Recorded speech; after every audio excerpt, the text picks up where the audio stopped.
하나님께서 오늘 우리에게 허락하신 말씀은 사무엘상 27장의 말씀입니다. 사무엘상 27장의 말씀입니다. 세 번역으로 봉독할 텐데요. 가능하신 분들 함독하시면 좋겠습니다. 다윗이 혼자서 생각하였다. 이제 이러다가 내가 언젠가는 사울의 손에 붙잡혀 죽을 것이다. 살아나는 길은 블레셋 사람의 땅으로 망명하는 것뿐이다. 그러면 사울이 다시 나를 찾으려고 이스라엘의 온 땅을 뒤지다가 포기할 것이며 나는 그의 손에서 벗어나게 될 것이다. 그래서 다윗은 일어나서 자기를 따르는 부하 600명을 거느리고 가드왕 마옥의 아들 아기스에게로 넘어갔다. 그리하여 다윗은 가드에 있는 아기스에게로 가서 거처를 정하였다. 다윗과 그의 부하들은 저마다 가족을 거느리고 살았는데 다윗이 거느린 두 아내는 이스라엘 여인 아히노암과 나발의 아내였던 갈멜 여인 아비가일이었다. 다윗이 가드로 도망간다는 소식이 사울에게 전하여지니 그가 다시는 다윗을 찾지 않았다. 다윗이 아기스에게 간청하였다. 임금님이 나를 좋게 보신다면 지방 성읍들 가운데서 하나를 나에게 주셔서 내가 그곳에 정착할 수 있도록 해주시기를 바랍니다. 이 종이 어떻게 감히 임금님과 함께 임금님이 계시는 도성에 살 수가 있겠습니까? 그러자 아기스는 그날 당장 시글락을 다윗에게 주었다. 그래서 시글락이 이날까지 유다 왕들의 소유가 되었다.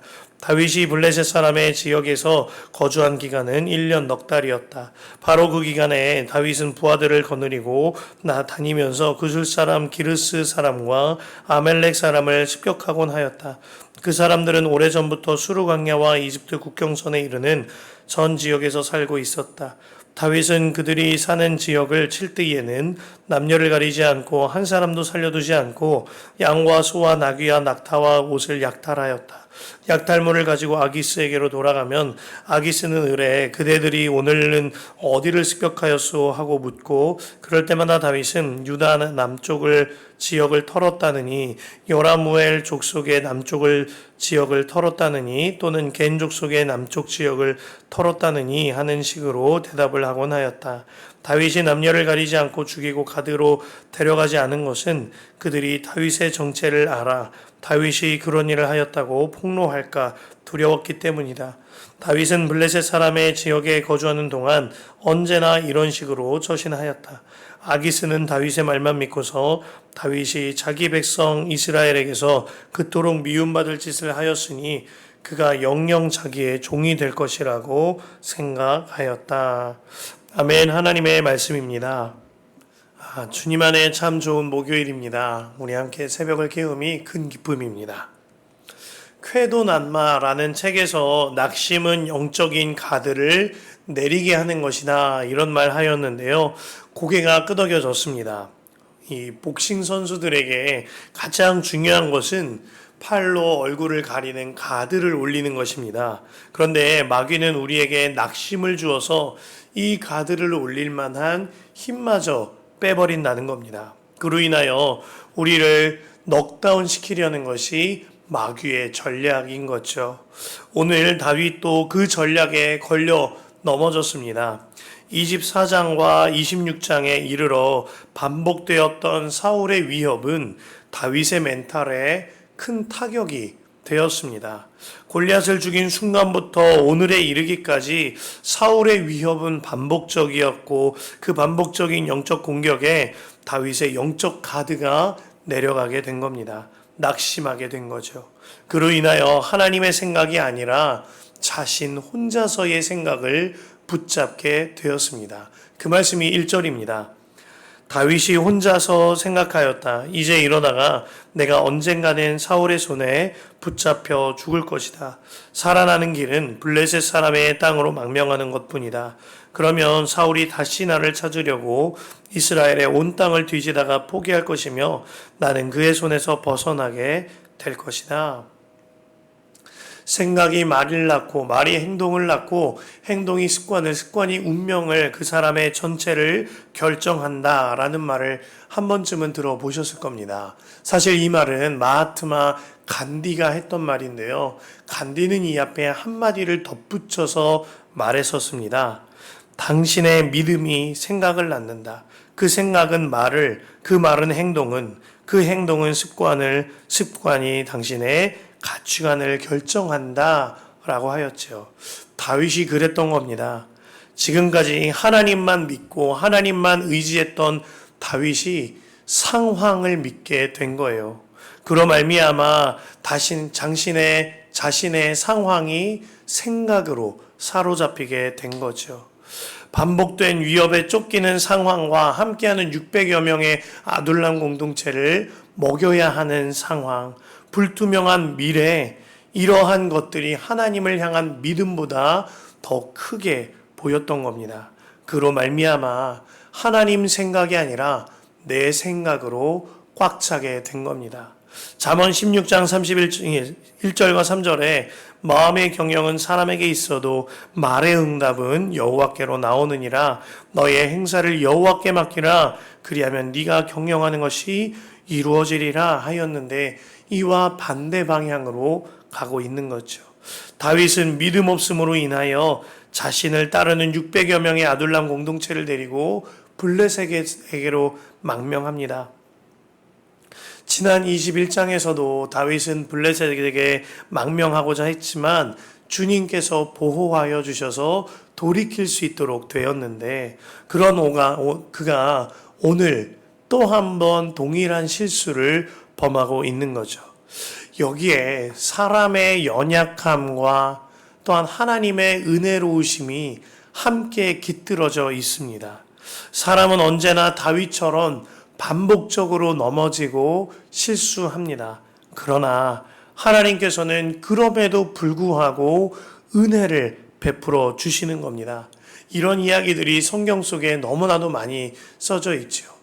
아브라함은 자기 아내를 누이라고 속이기를 2번 반복합니다. 이삭도 그랬고요. 야곱은 팥죽을 쑤어서 형을 속여 장자권을 빼앗았다가 또다시 그 아버지까지 속여서 장자권의 축복 기도를 받게 되었습니다. 그러나 하나님께서는 그럼에도 불구하고 은혜를 베푸사 하나님의 뜻을 이루어 가시지요. 하나님께서는 아브라함에게 너는 복의 근원이 될지라 말씀하셨거니와 그가 애굽에서 바로 왕에게 거짓말할 때 그 집안에 병을 내리셔서 하나님께서 아브라함을 지키셨고 그리고 그랄 왕 아비멜렉에게 거짓말할 때 하나님께서 아비멜렉에게 나타나셔서 아브라함을 지키셨습니다. 그때 아브라함이 이같이 말하죠. 내가 해함을 당할까 생각하여서 거짓말을 하였다라고 말합니다. 사람은 하나님 생각보다 내 생각이 앞장서기 마련인데 그럼에도 불구하고 하나님께서는 하나님의 사람을 지키시고 이끄셔서 하나님의 뜻을 끝까지 이루어가고 계신 겁니다. 이삭에게도 하나님께서는 동일하셨어요. 야곱에게도 동일하셨습니다. 사실 야곱은 본인이 그렇게 노력하지 않아도 뱃속에 있을 때부터 하나님께서 동생이 형보다 앞서리라 말씀하여 주셨습니다. 그러나 야곱도 그리고 그의 어머니 리브가도 그 말씀보다 상황을 바라보았기 때문에 하나님의 생각이 아니라 내 생각으로 가득 찼던 거죠. 그러나 하나님께서는 그렇게 연약했던 야곱과도 함께 하셔서 그로 하여금 이스라엘 되게 하시고 하나님의 뜻을 이루는 자로 쓰임받게 하여 주시는 겁니다. 그래서 사람의 연약함과 하나님의 은혜가 동시에 나타난다라고 말씀드리는 거죠. 오늘 다윗에게도 이와 똑같은 일이 벌어진 겁니다.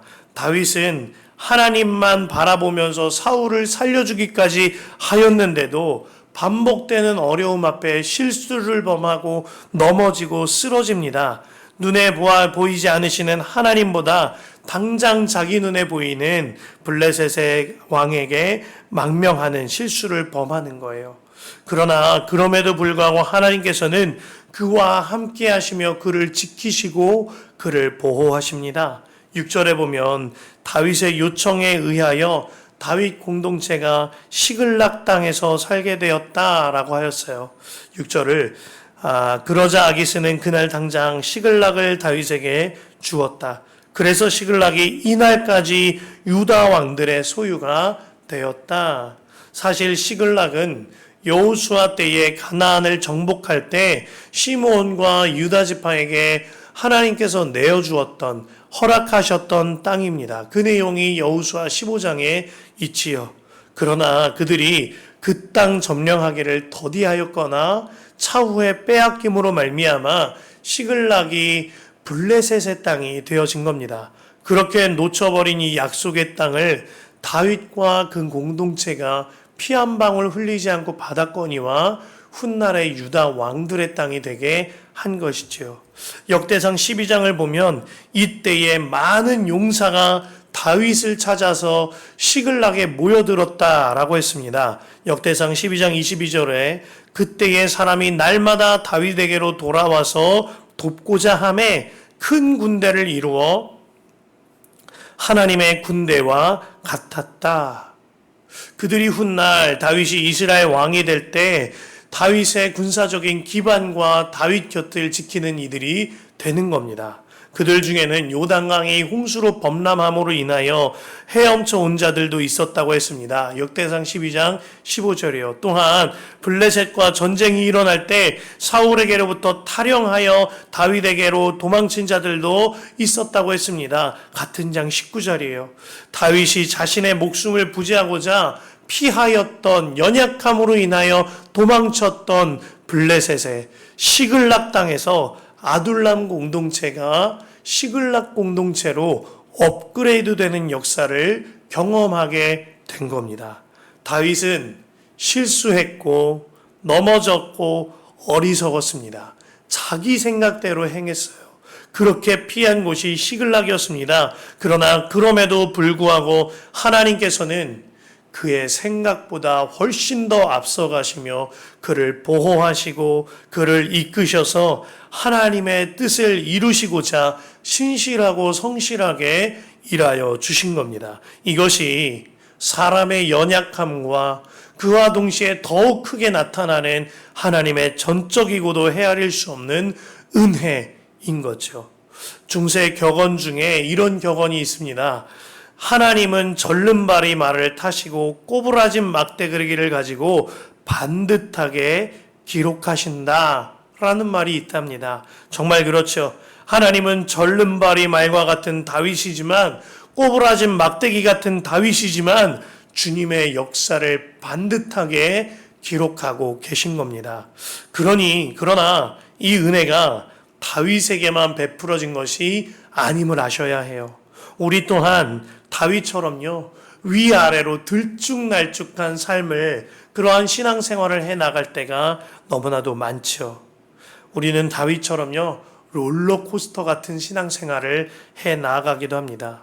은혜가 가득할 때는 사울을 살려줬던 다윗처럼 신앙의 상향곡선을 향하여 나아갑니다. 그러다 반복되는 어려움이 있으면 가파르게 떨어지는 신앙의 하향곡선을 그리기도 하는 게 우리지요.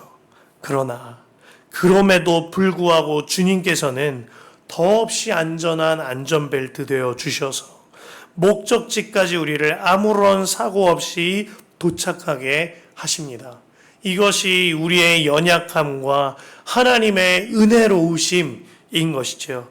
그래서 이 말씀이 우리에게 참말인 겁니다. 로마서 8장 28절에 우리가 알거니와 하나님을 사랑하는 자 곧 그의 뜻대로 부르심을 입은 모든 자들에게는 하나님 모든 것이 합력하여 선을 이루느니라. 아멘인 거죠.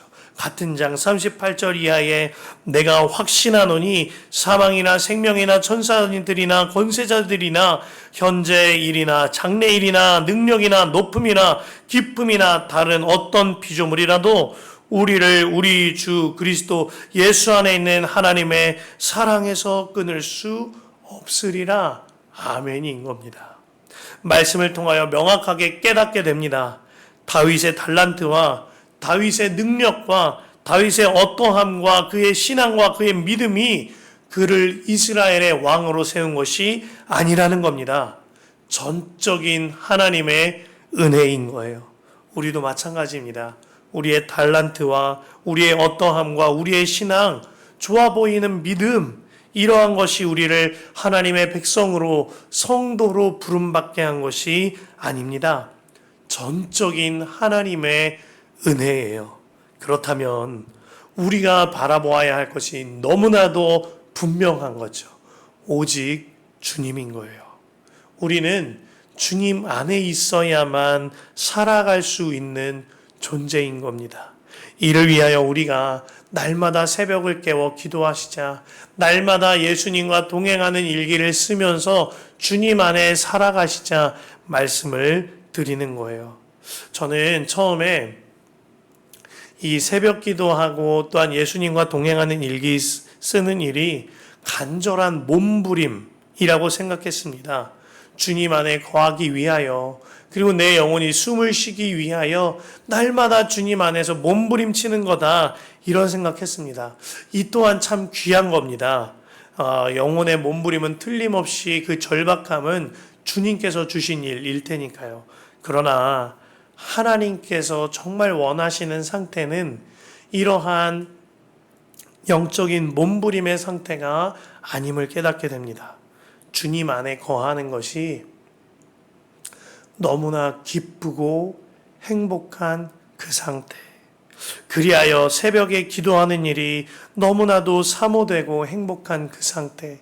성전 기도하고 개인 기도하고 주님 안에서 예수님과 동행하는 삶을 일기로 적어내려가는 그 일이 내게는 부담과 어려움 혹은 몸부림치려는 삶이 아니라 너무나도 편안하고 기쁘고 행복한 그 상태, 주님 안에 있는 평안함, 그것을 누리는 것을 하나님이 원하신다 하는 것을 깨닫게 됩니다.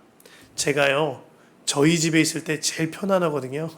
그런데 제가 저희 집에 지내려고 막 몸부림치면서 노력하며 저희 집에 있지 않습니다. 그냥 있는 거예요. 그리고 그것이 가장 편안한 거죠. 가장 큰 행복인 거예요. 우리도 마찬가지인 겁니다. 주님과의 관계 안에서 주님과 함께 있는 그 시간 자체가 그냥 좋은 거예요. 그래서 주님 생각을 해 나아가고 주님 마음을 품게 되고 그렇게 살아가게 되는 거죠. 중국 내지 선교사였던 허드슨 테일러, 그가 선교 초기에 좌절과 낙심으로 인하여 그 마음이 쓰러지고 그의 몸에도 병이 들었다라고 하였습니다. 하나님의 뜻대로 온전히 살고 싶은 몸부림이 그에게 있었던 거예요. 그러나 그 몸부림과 동시에 제대로 살지 못하는 좌절도 생겨났던 겁니다. 그러던 어느 날 그의 친구인 메카디 선교사로부터 한 통의 편지가 왔는데 그 편지에 이렇게 써 있었어요. 예수님을 믿으려고 애쓰거나 거룩하게 살려고 애쓰지 말고 예수님만 의지하고 그분과 함께 동거하며 그분과 함께 동행하며 살아가라. 그리고 밑에는 요한복음 15장 5절 말씀을 기록해 두었습니다. 나는 포도나무여 너희는 가지라. 그 안에 내가 그 안에 거하면 사람이 열매를 많이 맺나니 나를 떠나서는 너희가 아무것도 할 수 없음이라. 허드슨 서테일러 선교사가 이 말씀을 읽으면서 울었다고 했습니다. 특별히 결코 너를 떠나지 아니하리라 하는 음성을 듣고 눈물을 흘렸습니다. 그리고 그는 더 이상 믿음을 얻으려고 주와 함께 살려고 몸부림치는 것이 아니라 주님과 동행하면서 예수님과 동행하면서 평안함을 누리고 모든 염려와 두려움, 내 생각과 나의 뜻 다 사라졌다고 했습니다. 완전한 평안함. 이것이 하나님의 생각인 것이죠. 사랑하는 성도 여러분, 오늘 말씀을 통하여 성경은 우리에게 한 가지 메시지를 주십니다. 내 생각을 버리고 하나님 생각을 채우라는 거예요. 그러려고 몸부림치고 애를 쓰려는 것이 아니라 그저 주님 안에 거하라는 겁니다. 그 주님만 바라보는 거예요. 오늘 나의 생각과 염려와 근심과 두려움과 모든 것을 다 버리고 하나님 생각, 완전한 평안함, 주와 동행하는 그 행복, 하나님 생각으로 가득 채워지시기를 간절히 축복합니다.